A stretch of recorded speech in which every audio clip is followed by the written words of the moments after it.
அன்பானவர்களே, அன்பு வணக்கங்கள்.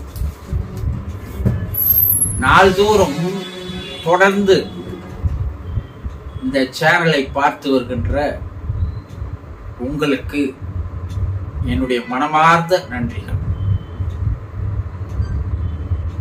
மனித வாழ்க்கையினுடைய குறிக்கோள், லட்சியம் என்ன? எப்படிப்பட்ட வாழ்க்கையை வாழ்ந்தால் மற்றவர்கள் நம்மை போற்றத்தக்கவர்களாக, புகழத்தக்கவர்களாக, வணங்கக்கூடியவர்களாக, வாழ்த்தக்கூடியவர்களாக நாம் மாறலாம். மனிதன் என்பவன் தெய்வமாகலாம். இதையெல்லாம் சரியாக தெரிந்து கொள்ள வேண்டும் என்றால், புதிதாக பார்க்கின்ற அன்பர்கள் இந்த சேனலை முதலில் சப்ஸ்கிரைப் பண்ணி என்னோடு தொடர்ந்து பயணம் செய்து வாருங்கள். அற்புதமான விஷயங்களை நீங்கள் வாழ்க்கையில் தெரிந்து கொள்வதற்கு இறைவன் உங்களுக்கு ஒரு வாய்ப்பை தந்திருக்கிறான். இதை தவற விட்டீர்களேயானால் பல பிறப்புகள் எடுக்கக்கூடிய சூழ்நிலைகள் வரும்.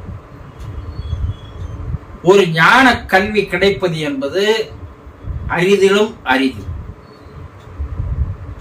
அதை உங்களுக்கு நேரடியாக தருவதற்கு நான் தயாராக இருக்கிறேன்.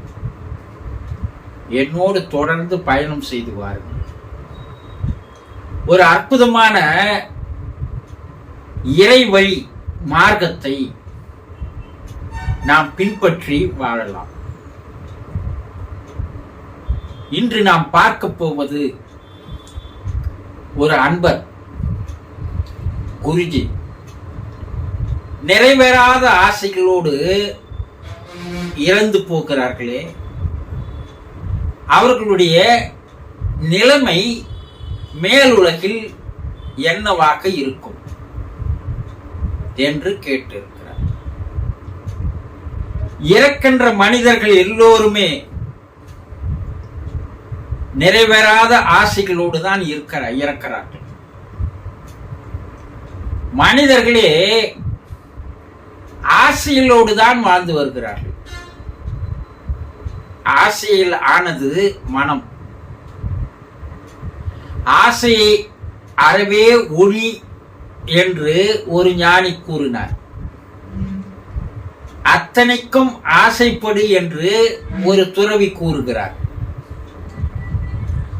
ஆசைதானே நம்மளை வாழ ஊக்குவிக்கிறது, உற்சாகம் தருகிறது, வாழ்க்கையை பயணத்தில் நம்மை செல்ல வைக்கிறது. ஆசைகளுக்கு அளவே கிடையாது, முடிவே கிடையாது. அது ஒரு தொடர் பயணம், முடிவில்லாத ஒரு பயணம். நான் ஆசையே இல்லாத இருக்கிறேன்னு சொல்ல முடியுமா? நாளைக்கு வாழ வேண்டும் என்று நினைப்பது ஆசைதான். அடுத்த வேளை சாப்பிட வேண்டும் என்று நினைப்பது ஆசைதானே. ஒருவரை பார்க்கும் போது அவர் போல நாம் வாழணும் என்று நினைப்பது ஆசைதானே. ஒரு பொருளை பார்க்கும் போது அதை நான் வாங்க வேண்டும் என்று நினைப்பது ஆசைதானே. நாள்தோறும் மனம் எண்ணுகின்ற எண்ணங்களில் அதிகபட்சம் ஆசைகள் தான் இருக்கிறது, இல்லையா? அப்போ வாழ்ந்து வருகின்ற மனிதர்களுக்கு பல லட்சம் ஆசைகள் இருக்கிறது. அந்த ஆசைகளோடு தான் வாழ்ந்து வருகின்ற நேரத்திலே திடீரென்று இறப்பு வந்துவிட்டால் அந்த ஆசை நிறைவேறாமல் போகிறது அல்லவா? இப்போ அந்த மனிதன் இறந்த பின் அவனுடைய மனம் இருக்கிறது பாருங்க. அந்த மனமும் ஆன்மாவும் தான் அந்த உடலை விட்டு வெளியே இருக்கிறது என்று நான் பல வீடியோக்களில் உங்களுக்கு கூறியிருக்கிறேன். இதை புரிந்து கொள்வது சிரமம். ஆனால் இதுதான் உண்மை. இந்த மனம் என்ற ஆன்மாவும் சேர்ந்து தன்னால் நிறைவேற்றிக் கொள்ள முடியாத ஆசை, அந்த ஆசையை நிறைவேற்றிக் கொள்வதற்காக அந்த ஆன்மா என்ன செய்யுமா, அந்த உயிர் இறந்து கிடக்கின்ற அந்த சடலத்தை சுற்றி வந்து கொண்டிருக்கின்ற நேரத்திலே 24 மணி நேரத்திலே அந்த சடலத்தை மயான காற்றுக்கு எடுத்து சென்று புதைப்பதற்கு எரிப்பதற்கு முன்னால் வீட்டிலே அந்த சடலத்திற்கு சில சடங்குகளை செய்வார்கள். அந்த தூள தேகத்திற்கு அந்த உடலுக்கு சில சடங்குகள் செய்யப்படும். அப்படி செய்யப்படுகின்ற நேரத்திலே அவர் வயதானவராக இருந்தால், ஆணோ பெண்ணோ வயதானவர்களாக இருந்தால், அவர்களை சுற்றி அவர் பெண் பெற்ற பிள்ளையோ பிள்ளைகள் பெற்ற பிள்ளையோ நெய்பந்தம் என்ற ஒன்றை ஒரு சடங்காக செய்வார்கள். இது என்ன நெய்பந்தம்? ஒரு கட்டு ஊதுவத்தியை கொளுத்தி அந்த பேரம் பேத்தி கிட்ட கொடுத்து அந்த சடலத்தை ஒரு 3 முறை சுற்றி வர செய்வார்கள். அப்போ அந்த ஊதுவத்தி புகையிலிருந்து போகின்ற அந்த புகை அந்த இடத்தை சுற்றி சூழும் பொழுது இந்த நிறைவேறாத ஆசையோடு இருக்கின்ற அந்த ஆன்மா அன்றைக்கே மறுபிறப்பு எடுத்து விட வேண்டும் என்ற எண்ணத்தில் அந்த ஆசைகளை நிறைவேற்றிக் கொள்ள முடியாத ஆசைகளை நிறைவேற்றிக் கொள்வதற்காக அந்த ஊதுவத்தி புகையில் போய் கலந்து அந்த பேரன் சுவாசிக்கும் பொழுது அந்த சுவாசத்தின் வழியாக அந்த ஆன்மா உள்ளே போய் விடுகிறது என்று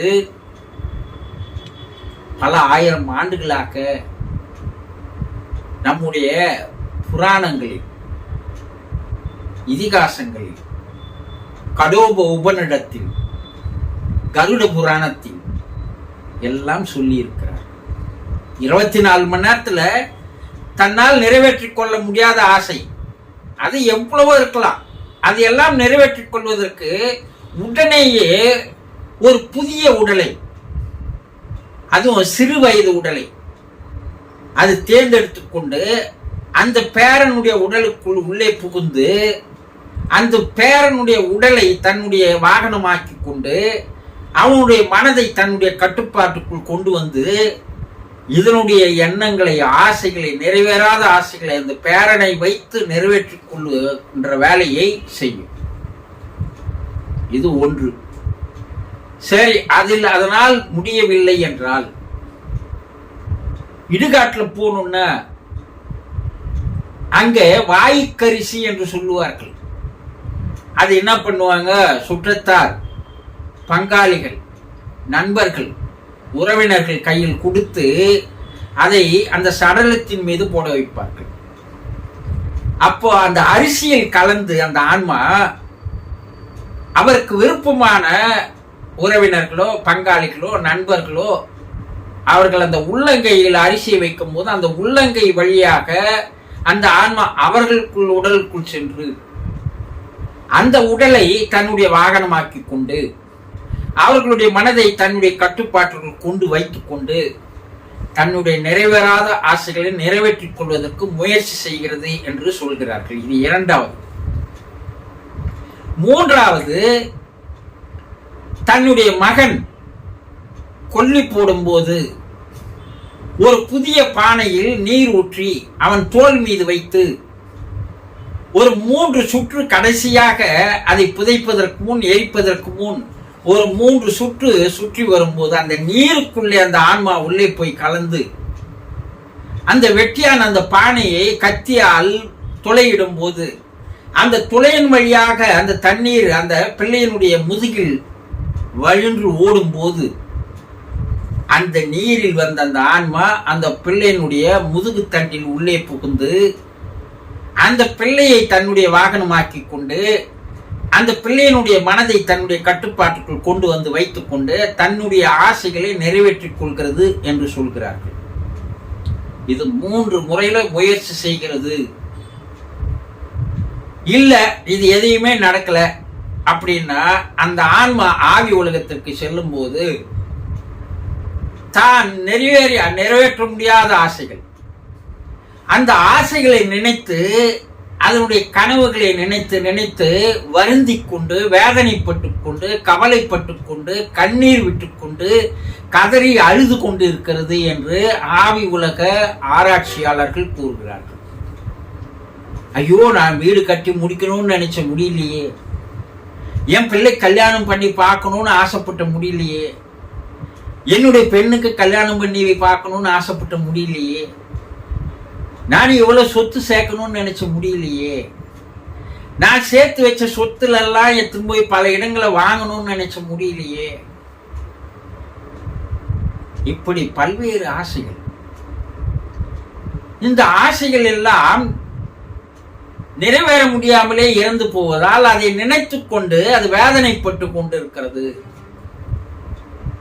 மேலும் தான் சேர்த்து வைத்த சொத்தை பிள்ளைகள் ஒழுங்காக பாதுகாப்பார்களா, இல்லை அழித்து விடுவார்களா என்று கூட வேதனைப்படுகிறது.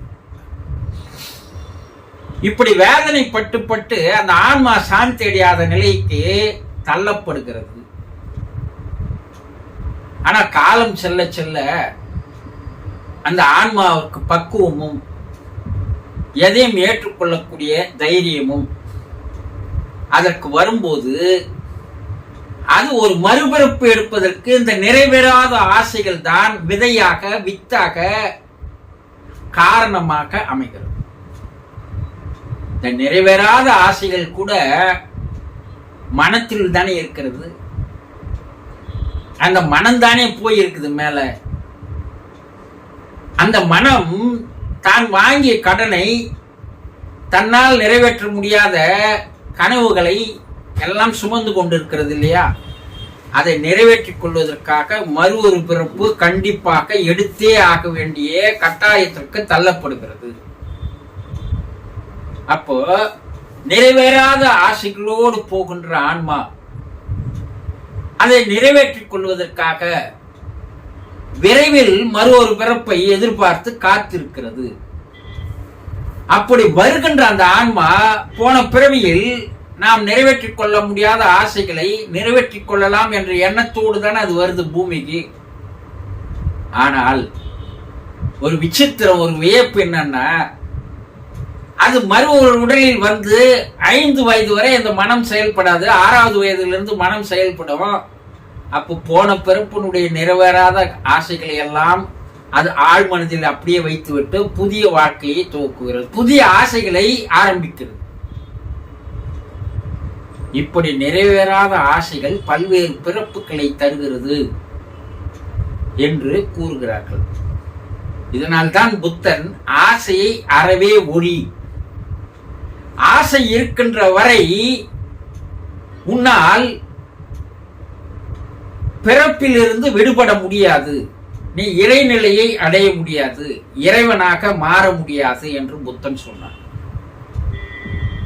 ஆக இப்படி ஆசைகள் வைத்துக் கொண்டிருக்கின்ற மனிதர்கள் ஆசையை எது நமக்கு தேவை, எது தேவையில்லை என்பதை சீர்பார்த்து அதை சரி செய்து கொண்டால் நிறைவேறாத ஆசைகளோடு ஆன்மா மேல் நோக்கி போகாது.